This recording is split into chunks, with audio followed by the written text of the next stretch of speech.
Jamwale mon bandiraɓe tedduɓe yeɓiyankoɓe Ayaw Pindi TV min calmini on ɗo mbawɗon wonde dunde Baba Adama nde min jaɓɓimo ne kelle gadan e roɓindo jayndeji aljuma jeegom lewru septembre 2024 bisimilla mon e roɓindo jayndeji puɗɗortoɗen kelle gadan e roɓindo jayndeji koye jayde Le Soleil ɓe garti e jillu hoorejo leydi ndi toon to leydi Chine kono kadi tawtoredemo wonande FOCAC 2024 ne wayno ko abbi e caɓanɗe 5 milliards e koppereje dollar ko ɗum woni ko totta walla ɓetana dunde Afrique kono ɓe garti e halifa tedduɗo mo Tiwawon Serigne Ababacar Sy Mansour o arti e ɗeɗo caɗele ɗe ganduɗa ko tawete e boggi karalle kesidi kono kadi waggini hen besnguji ɗi ne mbawata rentade jande Le Soleil arti ha joni e garmi ngara toon to Bowal gendira leydi Sénégal Assemblée nationale ko yitno wonande oɗo section extraordinaire kono déclaration de politique générale mo Ousmane Sonko. Le Témoin arti koye toon to Bowal gendira leydi Sénégal kamɓe sardiyankoɓe Benno Bokk Yakar ɓe toɗɗima ñalawma 11 lewru septembre beele kanko mawɗo jagorɗo o ara wadde ko yete ko déclaration de politique générale tawi on ñalawma ha joni 11 septembre mbiyen en hawrita e 11 septembre 2001 mo ganduɗa waɗino attentat toon to Wall Street Center mo dowlaji dentuɗe Amérique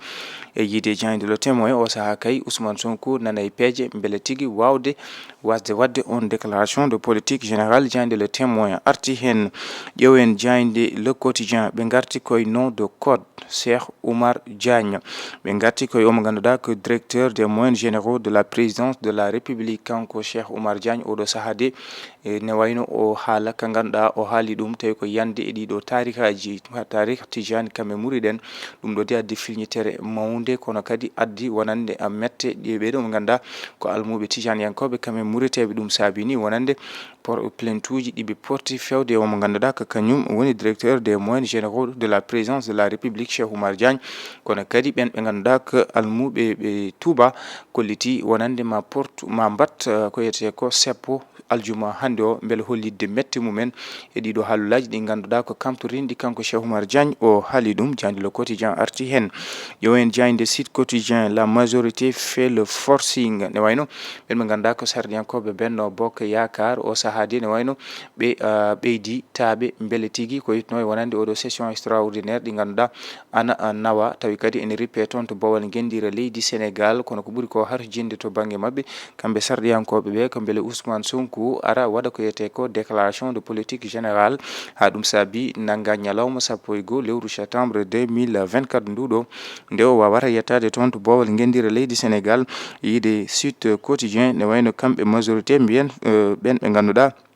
ko sardiyankoɓe Benno Bokk Yakar ɓe mbaɗi gueɗe ɗe ko yete ko fast track kono ɓen ɓe ganduɗa ko sardiyankoɓe Yewwi Askan Wi ɓe kolliti wonande ɓeɗo sardiyankoɓe Benno Bokk Yakar mbaɗi violé règlement intérieur mo Bowal gendira leydi Sénégal jayde Les Échos arti koye yowitno e wonande kamɓe ɓen ɓe ganduɗa ko sardiyankoɓe ɓe toon to Assemblée nationale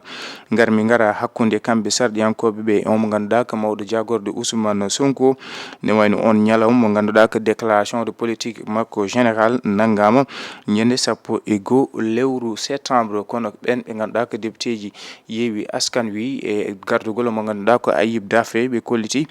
ɓen ɓe ganduɗa ko député ji Benno Bokk Yakar mbaɗi violé règlement intérieur mo Assemblée nationale du Sénégal ƴeewen jayde L'Observateur ɓe garti koye omo ganduɗa ko gonnoɗo hoorejo leydi ndi Macky Sall Diomaye Faye Ousmane Sonko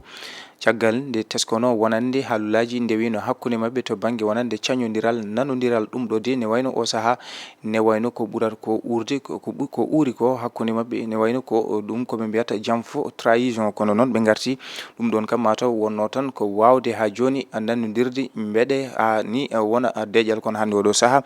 ne wayno hakkude Macky Sall Ousmane Sonko kam e Diomaye Faye ko ɓuuri ko kam himmude hande o saaha ne wawi yiyede ko janfo tigui kono kadi ɓe garti e déclaration de politique générale mo Ousmane Sonko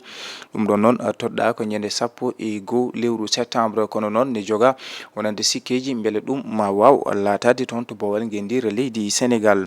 jayde Bes bi le jour arti koye on ñalawma la peur 11 septembre yiide jayde Bes bi le jour kulol e oɗo déclaration de politique générale bo Ousmane Sonko beele ma laato walla ala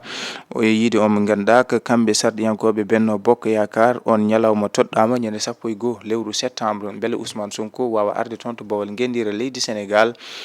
kono ɓe ganduɗa ko Ayib Daffé holliti kamɓe sarɗiyankoɓe ɓe ganduɗa ko majorité o ɓe mbaɗi violé ko yete ko règlement intérieur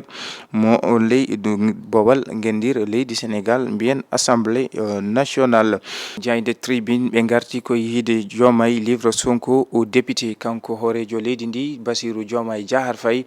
ne wayno o totti Ousmane Sonko kamɓe sarɗiyankoɓe ɓe beele o ara waɗa ko yete ko déclaration de politique générale kono ɓe garti e scandale mo ganduɗa ko toon to AGR ko to banggue électrification ɓe kolliti AGR ne wayno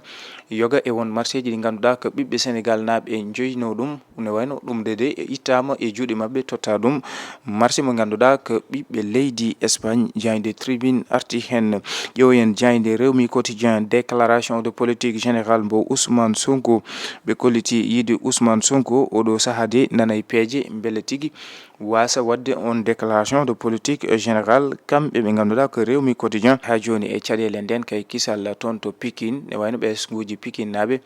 mbaɗi réclamé wonande nde mbawata dañde commissariat. Jayde Rewmi quotidien arti hen en ƴeewoy to jayde li quotidien projet Dakar Binu Bokk ɗum ɗo noon ko eɓɓore kanko maire de la ville de Dakar Barthélémy Dias hanki o de o waɗi ko yete kono wonande ɓeeto golle to banggue wonande guila jooɗi e jappere maire de la ville mo Dakar o arti e golle paydiɗe ɗi o waɗi ɗi ganduɗa kadi yonni ɗum ɓesguji ville de Dakar kono kanko Barthélémy Dias ɓe garti yiide golle paydiɗe ɗe o golli to banggue wonande guilo jooɗi e nden jappere to banggue investissement ji ɗi o waɗi ko yitno noon to banggue wonande cellal jangde ko yitno noon e fina tawa hani to banggue kadi wonande coftal ɓalli mbiyen sport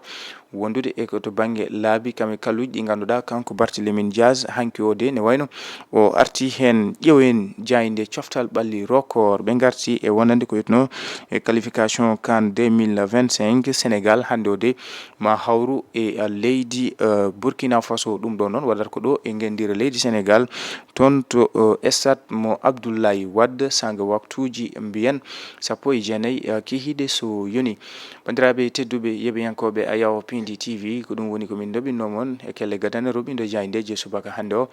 min dokon aadi altine garo so hawre welede Allah ɗo e nden yom jaam jogo min jogo mon on jarama.